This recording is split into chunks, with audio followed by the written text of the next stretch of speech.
Tunamshukuru Rais Samia kwa kuweza kusimamia ipasavyo tunu hizi za amani na umoja nchini. Amani ni nguzo yetu muhimu kama ilivyo kwa nchi nyingine yoyote duniani. Ili tuweze kuendelea kusonga mbele katika nyanja zote za maisha ya nchi na binadamu na raia wake, hatuna budi kuendelea kudumisha amani. Hali kadhalika, umoja ndio nguvu ya kutuwezesha kuyafanya yale tunayoyakusudia. Umoja wetu ndio mafanikio yetu na umoja wetu ndio ushindi wetu.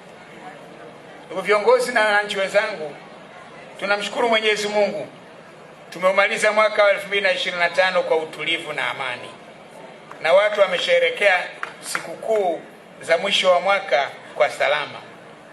Na sasa tunapoanza mwaka mpya, tuendelee kumwomba Mwenyezi Mungu atujalie changamoto za 2025 zisijirudie tena. Amani na usalama viendelee kutamalaki nchini, ili mipango yote inayopangwa kwa mwaka huu na miaka ijayo iweze kutekelezwa kwa ufanisi mkubwa.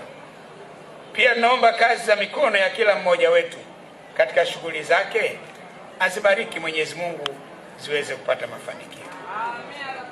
Wananchi wenzangu, nitakuwa mchoyo wa fadhila kama sitawashukuru na kuwapongeza viongozi wa Wizara ya Mambo ya Ndani ya nchi wakiongozwa na waziri mahiri Mheshimiwa George Simba Chawene.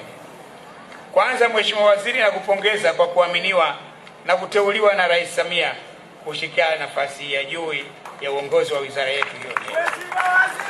Pili, nakupongeza kwa kazi nzuri unayoendelea kufanya katika kusimamia na kuhakikisha utekelezaji wa majukumu ya wizara, idara na taasisi mbalimbali zilizoko chini ya wizara hiyo. Serikali ya awamu ya 6 ya Jamhuri ya Muungano wa Tanzania inayoongozwa na Dr. Samia Suluhu Hassan imedhamiria kuhakikisha watumishi wa umma wanaishi katika makazi bora, jambo ambalo litawahamasisha kutekeleza majukumu yao kwa ufanisi zaidi.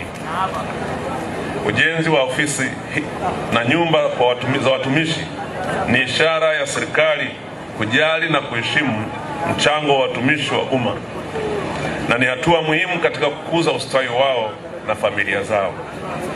Hivyo ninaomba kuwasihi askari mtakaotumia nyumba hizi, muwe wazalendo kwa taifa lenu kwa kuongeza tija katika utendaji wa kazi na kuhakikisha mnazitunza nyumba hizi.